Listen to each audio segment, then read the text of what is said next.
자, 실리콘밸리 은행 파산 사태가 이제 점차 확산되고 있는데 미국에서 지금 전방위적인 지원책을 이어가고 있습니다. 바이든 대통령도 긴급 기자회견하면서 예금을 전액 보증하겠다 이렇게 얘기를 했죠. 예, 바이든 대통령이 이제 전면에 좀 나섰는데 그럴 수밖에 없는 게 심리적 동요가 이게 미국 소비자들에게 네. 굉장히 큰 영향을 미쳤습니다. 예. 왜 그러냐면 이 SVB 그러니까 이게 실리콘밸리 뱅크가 무너지는데 단 이틀 걸렸거든요. 그러니까 뱅크런 현상이 이틀 만에 일어났고 금융당국이 조절을 해서 3일 만에 파산시켰거든요. 그러니까 굉장히 단기간에 이게 일어났습니다. 그 정도는 사실 심리적 동요가 상당했다라는 거죠. 근데 심리적 동요를 막고자 이제 바이든 대통령이 전면에 나섰는데 이런 얘기를 했습니다. 우리 은행 시스템이 안전하다고 안심해도 된다. 당신의 예금은 안전하다. 우리는 여기서 멈추지 않고 필요한 일을 어떤 일이든 할 것이다라면서 투자자들, 특히 이제는 은행의 예금자들, 소비자들에게 안심을 시켰다라고 이제 보시면 되겠습니다.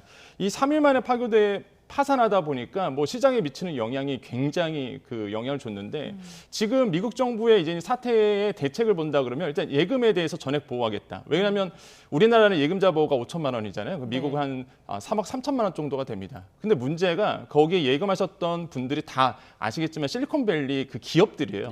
그래서 개인 소비자들이 아닙니다. 그러다 보니까 천문학적인 금액이 들어가 있거든요. 다 3억 3천만 원 넘어요. 네. 95%가 더 넘기 때문에 그러다 보니까 이제는 이 예금에 대해서 끝까지 보호하겠다. 정부가 이제는 이렇게 밝혔고요. 그러다 보니까 이제 안심할 수밖에 없는 것이겠죠.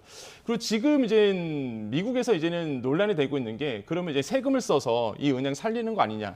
왜냐하면 이제 정치권과 좀 맞닿아 있습니다. 이 문제가. 그래서 세수를 써서 살리는 거 아니냐라고 이제 비판이 지금 나오고 있죠. 그래서 바이든 대통령이 납세자도 그 어떤 손실을 당하게 하지 않겠다. 한마디로 이제 국민 전체에게 이 부분에 대해서 손해를 가지 않겠다라고 이제 얘기를 했습니다.